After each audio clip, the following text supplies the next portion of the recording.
ఇక varicose veins నుండి విముక్తి పొందండి. ఎవిస్ వాస్కులర్ సెంటర్ ఇప్పుడు మన KPHP లో గ్రాండ్ ఓపెనింగ్ ఏప్రిల్ 4వ తేదీన.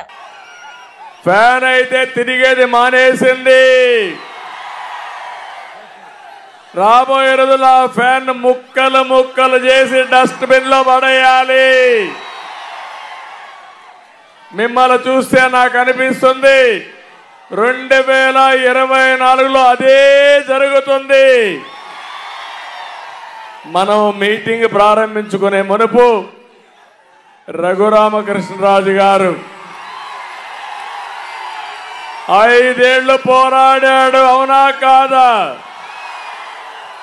ఒక సైకో పాలనలో ప్రాణాలు ఒడ్డి ప్రజాస్వామ్య పరిరక్షణ కోసం పోరాడినటువంటి వ్యక్తి రఘురామకృష్ణరాజు గారు. మీ అందరి ఆమోదంతో ఈ పాలకొల్లులో వారిని మనస్ఫూర్తిగా సాదరంగా తెలుగుదేశం పార్టీలోకి ఆహ్వానిస్తున్నాను. తెలుగుదేశం పార్టీలో చేర్చుకుంటున్నాం. గట్టిగా మీరు కూడా స్వాగతం పలకాలి. ఇంకా గట్టిగా. మనం ప్రజాస్వామ్యంలో ఉన్నామా లేదా అని మిమ్మల్ని అడుగుతున్నా. ఒక ఎంపీ తన నియోజకవర్గానికి రాకుండా చేసిన దుర్మార్గుడు ఎవరు? ఇది న్యాయమా అని అడుగుతున్నా మిమ్మల్ని. ఏం తమ్ముళ్ళు న్యాయమా అని మిమ్మల్ని అడుగుతున్నా. ఏమమ్మా ఆడబిడ్డలు న్యాయమా అని మిమ్మల్ని అడుగుతున్నా.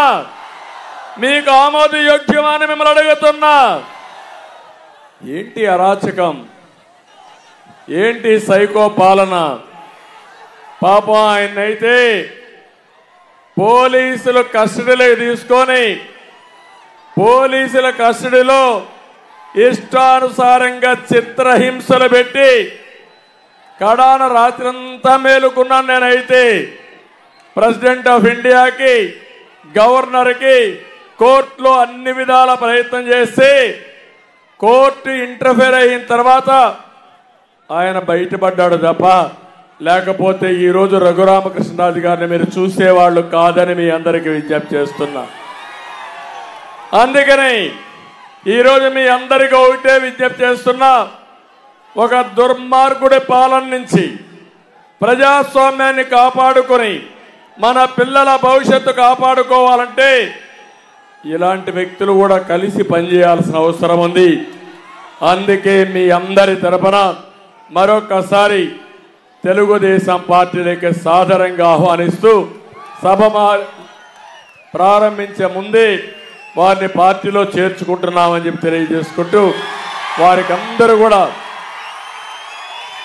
గట్టిగా చప్పట్లు కొట్టి హర్షాన్ని, ఆమోదాన్ని, ఆయనకు జరిగిన అన్యాయాన్ని ఖండిస్తూ మళ్ళీ మీరందరూ కూడా ఆయన ఆశీర్వదించమని, నేను ఈరోజు తీసుకున్న నిర్ణయాన్ని కూడా మీరు స్వాగతించమని మరొకసారి అందరినీ కోరుకుంటున్నా.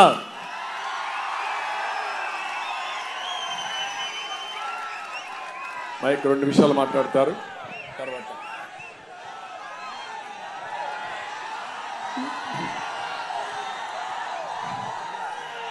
గతంలో తెలుగుదేశం పార్టీ అభిమానులు, జనసేన అభిమానులు, భారతీయ జనతా పార్టీ అభిమానులు అందరికీ నా హృదయపూర్వక నమస్కారాలు.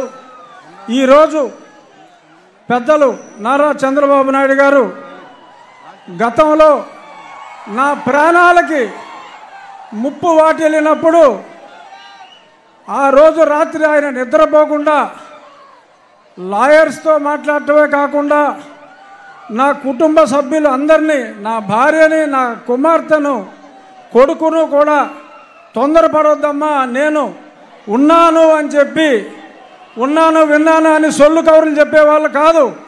నిజంగా ఆయన నాకు ఉన్నారు, నిజంగా ఆయన నా ఆక్రోశం విన్నారు కాబట్టి ఇప్పుడు ఆయన చెప్పినట్టు నేను మీ ముందు బ్రతికున్నా.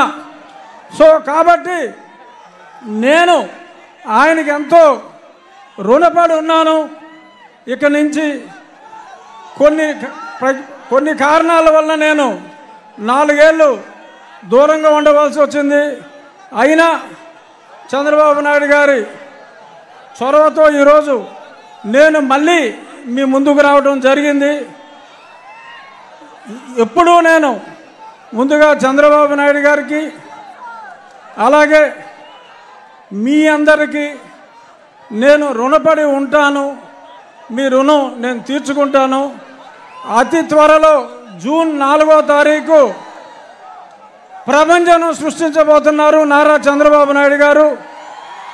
అలాగే ఆయనకి తోడుగా పవన్ కళ్యాణ్ గారు, పైన నరేంద్ర మోడీ గారు. ఈ కలయిక నేను సంవత్సరంగా చెప్తున్న త్రిమూర్తుల కలయిక ఉంటుంది అని. అందులో బ్రహ్మ మోడీ గారు అయితే విష్ణుమూర్తి మన చంద్రబాబు నాయుడు గారు, పరమశివుడు పవన్ కళ్యాణ్ గారు, సైన్యం మనం అందరం. జై తెలుగుదేశం, జై చంద్రబాబు నాయుడు గారు, జై మోడీ, జై పవన్ కళ్యాణ్. Thank you. ఇప్పుడు ఈ విషయంలోనే మీకు అందరికీ ఒక క్లారిటీ ఇవ్వాల్సిన అవసరం ఉంది. ఈ 5 సంవత్సరాలు ఈ నియంత ఎవరైతే అహంకారిగా ఈ రాష్ట్రంలో ముఖ్యమంత్రి అయ్యాడో అధికార దుర్వినియోగం చేసి ప్రజా సమస్యలపైన ఎవరైనా నోరెత్తి వాళ్ళ నోరు మూయించే పని చేశాడు. ఎవరైనా కానీ గట్టిగా మాట్లాడితే ముందు పోలీసులు పంపించేవారు, ఆ తర్వాత సిబిసిఐడిని పంపించేవారు. శనివారం అయితే ప్రొక్లైన్స్ పంపించి ఎక్కడికక్కడ వాళ్ళ ఆస్తులన్నీ కూడా ధ్వంసం చేసేవారు. శుక్రవారం సాయంత్రం అరెస్ట్ చేసి బెయిల్ కూడా రాకుండా మళ్ళీ వాళ్ళని కస్టడీకి పంపించేవాళ్ళు. నేను 5 ఏళ్లు చూశాను, చాలా మందిని చూశాను, చాలా మందిని కాపాడాను.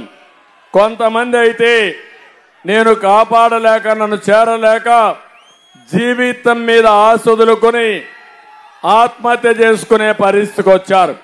తమిళ్లో ఒక విషయం చెప్తున్నా మీ అందరికీ. ఒక అబ్దుల్ సలీం అనే వ్యక్తి నంద్యాలలో వీళ్ళ వేధింపులు భరించలేక ఏం చేయాలనో దిక్కు తెలియకుండా చనిపోవాలని నిర్ణయించుకున్నాడు. ఈ పోలీసులు భార్యను పిలిచి నీ భర్త చనిపోతే నీ కథ చూస్తావని చెప్తే భార్య భర్త ముందర బాధపడడం మొదలుపెట్టింది. నువ్వు పోతే నా మీద పడతారు, అవసరమైతే నీతో కూడా నన్ను కూడా తీసుకుపోమంటే భర్త ఆ రోజు నిర్భరం చేసుకుని ఇద్దరం చనిపోతామని నిర్ణయించుకున్నారు. కానీ మళ్ళా ఆలోచించారు, మనం ఇద్దరం చనిపోతే ఈ పిల్లలు ఏమవుతారని ఆలోచించారు. అప్పుడు ఇద్దరు కలిసి కఠినమైన నిర్ణయం తీసుకున్నారు. నలుగురం చనిపోదామని నిర్ణయం తీసుకుని నేరుగా రైల్వే ట్రాక్ మీదకి వెళ్ళి పిల్లల్ని రైల్వే ట్రాక్ గట్టేసి భార్య భర్త అందులో పడుకొని మరణం చెందారంటే, ఆత్మహత్య చేసుకున్నారంటే తమ్ముళ్ళు ఎంత క్రూరంగా చనిపోయారో ఒక్కసారి మీరు ఆలోచించండి. అంటే మొన్నే మీరు చూశారు ఇంకొకటి, ఎక్కడైతే కడప జిల్లాలో, అన్నమయ్య జిల్లాలో ఒంటిమిట్టలో సొంత ఆస్తి ఒక చేనేత కుటుంబం, ఆ ఆస్తిని వైఎస్ఆర్ కాంగ్రెస్ నాయకులు రాసేసుకున్నారు. అప్పు కట్టాలి, డబ్బులు లేవు, ఏం చేయాలని ఆలోచించాడు.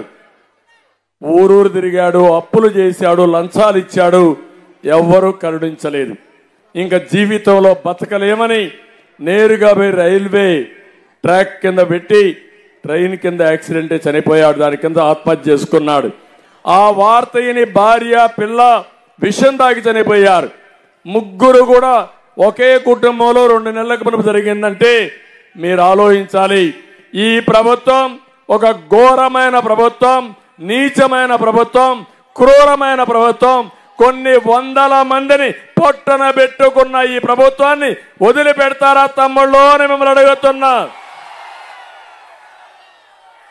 ఎంతమంది జైలుకు పోయాం, ఏమి నేరం చేశామని జైలుకు పోయాం. పేదవాళ్ళ కోసం ధరలు పెరిగితే నోరిప్పడానికి మాకు అధికారం లేదా? మీ ఆస్తులు ఎవరైనా కబ్జా చేస్తే ఇది తప్పని చెప్పడానికి మాకు హక్కు లేదా? రైతుకు గిట్టుబాటు ధర రాకపోతే రోడ్డు మీదకి వస్తే మమ్మల్ని అరెస్ట్ చేస్తారా మీరు? 5 ఏళ్ళు ఇదే తంతు. ఆ తంతులో భాగమే రఘురామకృష్ణరాజు అని చెప్పి నేను మీకు తెలియజేస్తున్నా. కాబట్టి ఈరోజు పాలకొల్లు సాక్షిగా మిమ్మల్ని కోరుతున్నా, ఈ విషయం రాష్ట్రంలో ఉండే 5 కోట్ల మంది ఆలోచించాలి. ఇది నా ఒక్కడి సమస్య కాదు. నన్నేదో జైల్లో పెట్టారని నేను మీ దగ్గర రాలేదు. నా సమస్య కాకుండా ఇది ఒక రాష్ట్ర సమస్య. సుమన్ టీవీలో మీ పర్సనల్ అండ్ బిజినెస్ ప్రమోషన్స్ కోసం కింది నెంబర్కి కాంటాక్ట్ చేయండి.